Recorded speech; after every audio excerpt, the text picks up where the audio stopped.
I followed the debate about the license plates on cars. Yes, You voted against it. Good for you. I did. I did.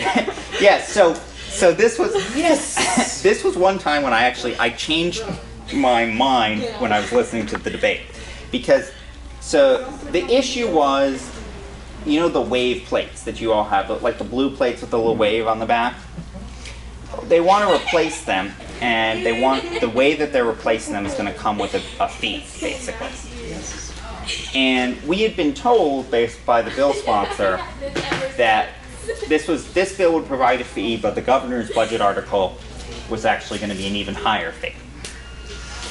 However, and so initially when I heard, okay, well, if this is a bad policy, but the governor's budget article is worse, it's a compromise. It's fine. But then I frantically did some research on what the governor's budget article actually said, and Senator stood up and said, no, that's not what it says at all. And so I figured out, actually, no, this is a proposal to implement this fee, and that's not what the governor's budget article said. And so I changed my mind, and because I definitely don't think it's fair that we nickel and dime people. And the problem is, if these small fines, if you're well off, it doesn't matter. But if you're struggling, these small fines, aren't so small. They add up, too. They add up.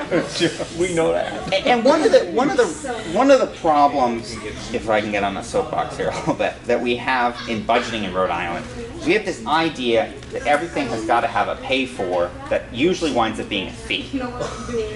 So, for instance, people have said we have a big problem with the condition of our state parks and beaches. There's a huge report that was out about how terrible the condition they're in particular the parks. But we just saw a lot of beaches closed for environmental reasons, and I made a curmudgeonly comment in the paper about the condition of the beaches. But it's a big problem. But the director's proposal to deal with this was beach fees.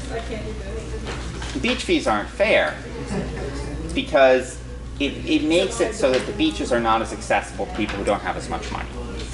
And we have this idea that we have to nickel and dime and fee for everything. But actually in most states, they use the bonding process. That's how Massachusetts does all of this kind of infrastructure work.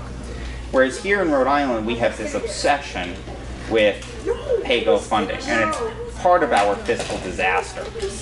And the reason why, and I just had this conversation today at the Department of Administration with an unnamed and usually actually a pretty good public official, one of the people who really cares about public money. But people really like the idea of using these tools, not because they make fiscal sense, but because they don't have to come before the voters. And they can just do this without coming for voter approval. And so people come up with things that don't make financial sense just to avoid voter approval. If that makes sense. Yes.